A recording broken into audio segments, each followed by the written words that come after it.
You know, there are some books that are written to be a warning. Pure fiction, right? A glimpse into a future we should avoid at all costs. But here's the weird thing about George Orwell's 1984.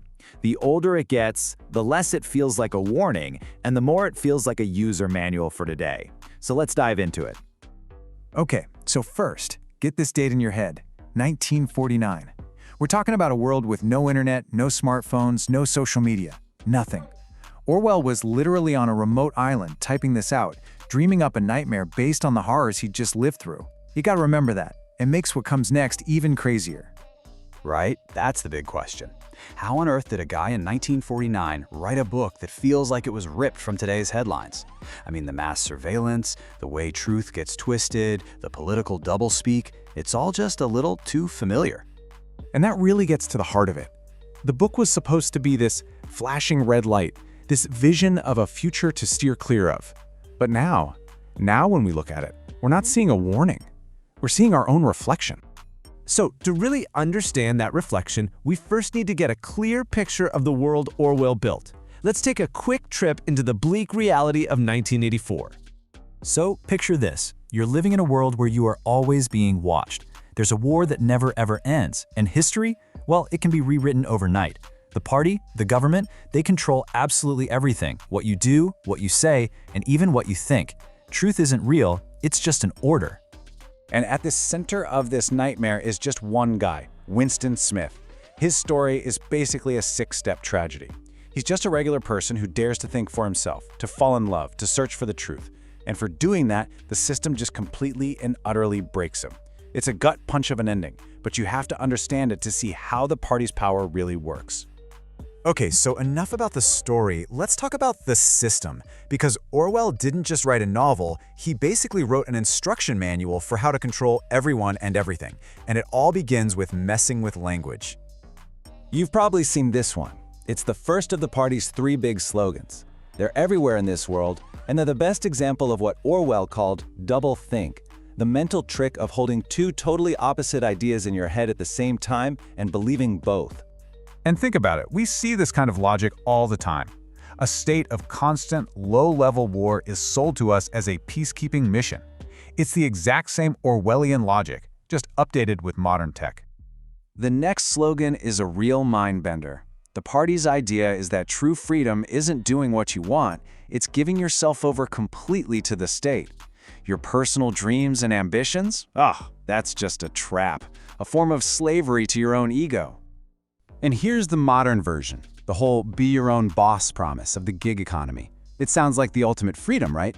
But for so many, it just ends up being a trap, working 80 hours a week with 0 job security. The slogan of freedom creates a whole new kind of slavery. Now this one might just be the most chilling of them all. The party's belief is that the less people know, the stronger the state gets. An uninformed population that doesn't think critically, well, that's a population that's incredibly easy to control. And I mean, does anything sound more familiar today? We live in an age where a viral TikTok video full of misinformation can feel more real to millions of people than years of scientific research. Rejecting expertise is framed as a kind of strength, like you're thinking for yourself, when actually, it's the opposite. All right, so we've seen the slogans. Now let's do it. Let's put the concepts from 1984 side by side with what's happening right now. Let's map Orwell's world onto our own. So Orwell's scariest piece of tech was the telescreen, a TV that spied on you 24/7. Honestly, it almost sounds cute now. We willingly carry devices in our pockets that listen to us and track us, and we connect them to our fridges. The Ministry of Truth, which created one official reality, well, now we have social media algorithms that create a custom reality for each of us. And Big Brother? He's not just one guy on a poster. He's a network of governments and tech companies. And the parallels go even deeper. Newspeak was a language designed to make certain thoughts impossible. Now, think about how much conversation happens with just emojis and slang. Doublethink? What about offering thoughts and prayers for a tragedy you refuse to do anything to prevent? And the thought police who punished you for having the wrong ideas? Today, we have online mobs and AI moderators that can get you deplatformed. The tools are different, but the chilling effect is pretty similar. So when you put all these pieces together, it's not a story anymore. It's a playbook, a 4-step guide to taking total control.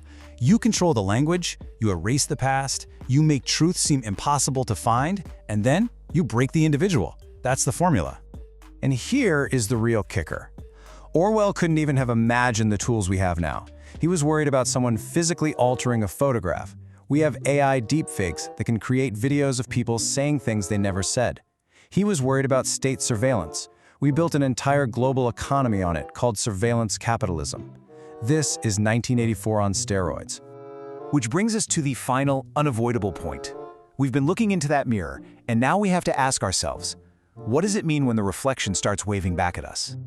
I mean, really, what are we supposed to do when the dystopian fiction we were warned about feels more like the daily news? When the playbook for control is being run not by some shadowy villain, but by algorithms we don't understand and systems we willingly join? This is the last line of the book, and it is absolutely devastating.